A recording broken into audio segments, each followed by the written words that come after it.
विवाद एक झंडे का था जिसने पूरे शहर में तनाव फैला दिया। पत्थर चले, लाठियां चली। अब तलाश है उन गुनहगारों की जिन्होंने जोधपुर को हिंसा की आग में झोंक दिया। अब कोशिश है शहर के हालात सामान्य करने की।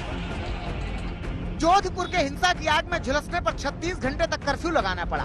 जोधपुर के 10 थाना क्षेत्रों में कर्फ्यू है, इंटरनेट बंद है। राजस्थान के जोधपुर में हिंसा के बाद जिन इलाकों में कर्फ्यू लगाया गया है, वहां अगले 2 दिनों तक सभी स्कूल कॉलेज बंद रहेंगे। जिन स्कूलों में बोर्ड परीक्षाएं होनी है, वे स्कूल खुले रहेंगे।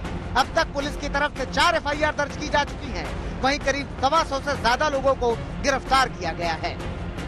कर्फ्यू लगा हुआ है कुछ थाना क्षेत्रों में और उसको पुलिस जो है वो पूरी तरीके से इम्प्लीमेंट करवा रही है। शांति बनी हुई है। कुछ लोगों को ये शिकायत थी कि पहली घटना होने के बाद भी गलियों में नहीं डिप्लॉयमेंट रहा, पर इस समय की स्थिति अलग। डिप्लॉयमेंट हमारा पहले भी गलियों में भी था, ऐसी बात नहीं है। डिप्लॉयमेंट का अमाउंट डिफरेंट हो सकता है। डिप्लॉयमेंट पहले भी रहा था, डिप्लॉयमेंट अभी भी, अब तो कर्फ्यू के हिसाब से डिप्लॉयमेंट है। एंड हम लोगों ने जो डिप्लॉयमेंट था वो पहले भी सारी स्थिति के अकॉर्डिंग अच्छे से करने की कोशिश की थी। प्रशासन शांति के दावे कर रहा है, लेकिन आज तक के कैमरे पर एक शख्स ने आरोप लगाया कि जब वो बाइक पर अपने भाई के साथ अपने दादा की दवाई लेने जा रहा था, तभी एक खास समुदाय के लोगों ने उन्हें घेर लिया और भागने के दौरान उसके छोटे भाई को चाकू मारकर घायल कर दिया।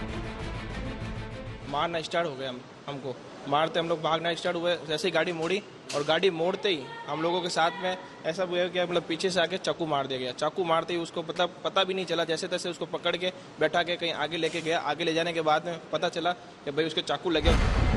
ये हालात तब हैं जब प्रशासन ने जोधपुर में शांति कायम करने के लिए पूरी ताकत झोंक रखी है। मुख्यमंत्री अशोक गहलोत कह रहे हैं कि कोई भी हो उसे बख्शा नहीं जाएगा।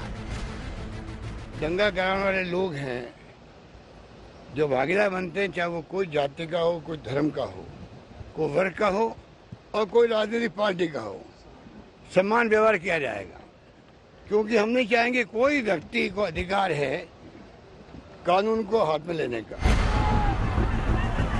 ये विवाद शुरू हुआ ईद की एक रात पहले, जहां स्वतंत्रता सेनानी बाल मुकुंद बिस्सा की मूर्ति पर झंडा लगाने को लेकर घमासान था। अफवाहों का बाजार गर्म हुआ तो 2 पक्ष आमने सामने आ गए और देखते ही देखते जोधपुर हिंसा की आग में झुलसने लगा। तनाव को देखते हुए जोधपुर की सड़कों पर भारी पुलिस बल की तैनाती है।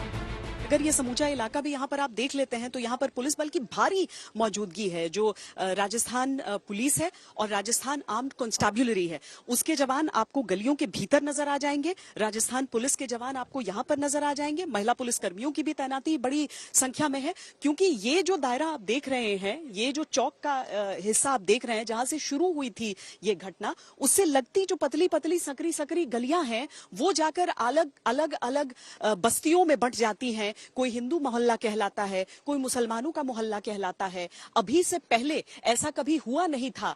लोग इस बार खौफ में हैं, सचेत हैं, सतर्क हैं, आहत हैं और चाहते हैं कि आने वाले समय में कभी इस तरह की कोई घटना उन्हें दोबारा देखने को न मिले।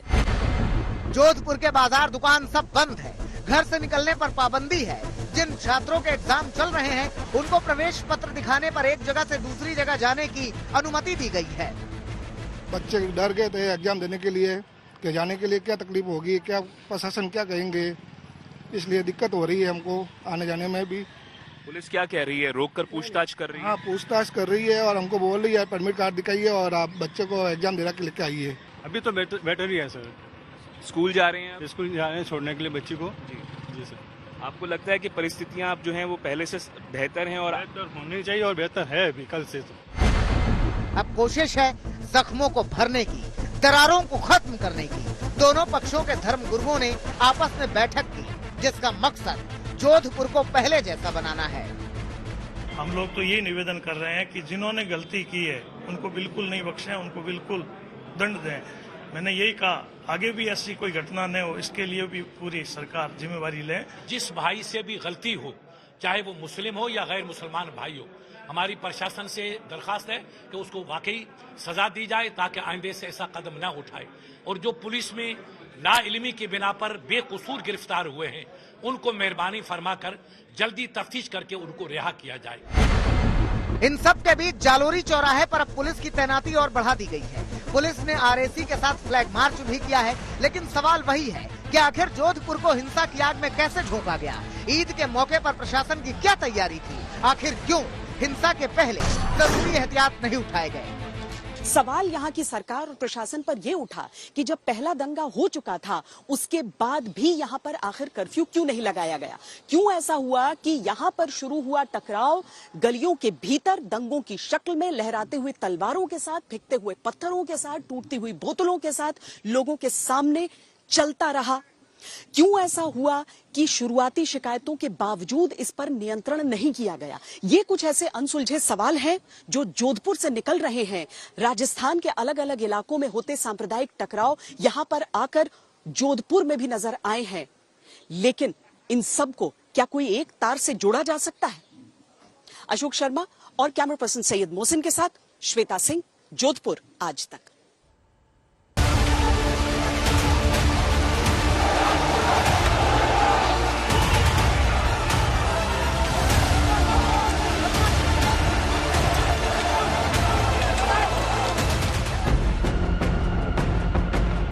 हिंसा अपने साथ सियासत भी लाती है। माहौल चुनावी हो तो हवा देने वाले नेताओं की फौज खड़ी हो जाती है। तो क्या जोधपुर हिंसा एक संयोग थी या फिर प्रयोग? अब राजस्थान में इस पर सियासत तेज हो गई है। तीनों घटनाएं आपने बताई, एक करौली की, राजगढ़ अलवर की और जोधपुर की। कोई कैजुअलिटी नहीं हुई है, छोटी मोटी मारपीट हुई है, कोई दुकानें जलाई गई है और कुछ नहीं हुआ है। उनका कहना था कि ये दंगा है ही नहीं। उनके दंगे की परिभाषा में राह चलते आदमियों को चाकू घोंप दिया जाए, नाम पूछ करके किसी मजहब का, किसी धर्म का जो है उपासक होने के नाते उसको पटक करके उसकी टांगें तोड़ दी जाए, तेजाब की बोतलें फेंकी जाए, घर में घुस करके महिलाओं को तलवारें निकाल करके डरा करके अपमानजनक व्यवहार किया जाए, दुकानों को लूटने की कोशिश की जाए, छोटी बच्चियों के ऊपर प्रहार किए जाएं, लोगों के सिर फोड़ दिए जाएं, पत्थर फेंके जाएं, मंदिर तोड़ने की कोशिश की जाए, ये सब दंगा नहीं है। गजेंद्र जी, एक बड़ा आरोप ये है, घटना है उनके हिसाब से, वो दंगे का इंतजार कर रहे हैं। राजस्थान सरकार इसे बीजेपी की साजिश बता रही है, चुनाव का एजेंडा बता रही है, तो वहीं बीजेपी लगातार तुष्टीकरण के कार्ड को लेकर गहलोत सरकार पर हमलावर है। चुनाव में 18 महीने बाकी है।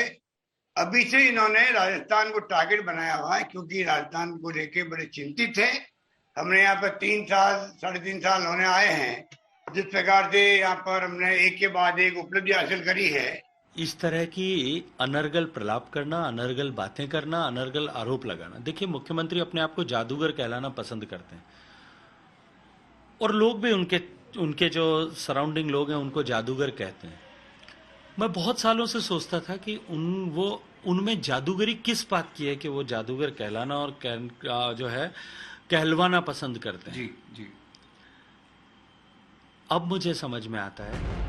दिलचस्प ये भी है कि खुद प्रशासन की ओर से 2 मई को सांप्रदायिक हिंसा की आशंका को लेकर निर्देश जारी किए गए थे। इसके बावजूद प्रशासन हिंसा को रोकने में कामयाब नहीं हुआ। राजस्थान के मुख्यमंत्री उदयपुर पहुंच गए हैं, जहां कांग्रेस का चिंतन शिविर शुरू हो रहा है।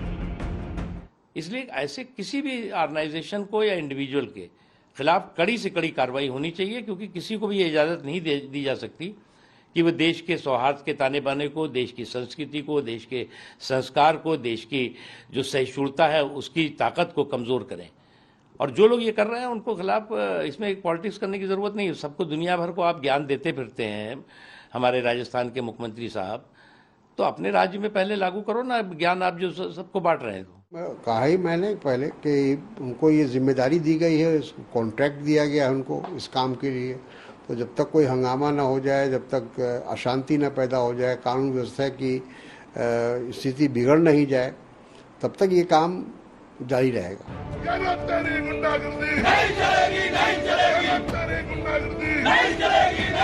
उधर जोधपुर हिंसा को लेकर बीजेपी मैदान में है। राजस्थान के कई शहरों में विरोध प्रदर्शन हुआ, तो वहीं जोधपुर में बीजेपी ने सद्भावना मीटिंग की, जिसमें निशाने पर गहलोत सरकार थी।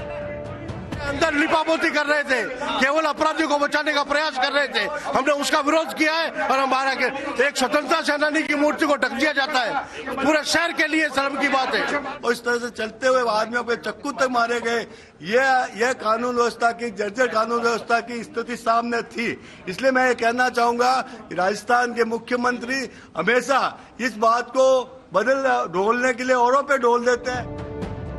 रामनवमी में राजस्थान के करौली की आग अभी ठंडी भी नहीं हुई थी कि जोधपुर की हिंसा ने सरकार की तैयारियों पर सवाल खड़े कर दिए हैं। तब भी सीएम गहलोत ने सख्ती की बात की थी और आज भी कर रहे हैं।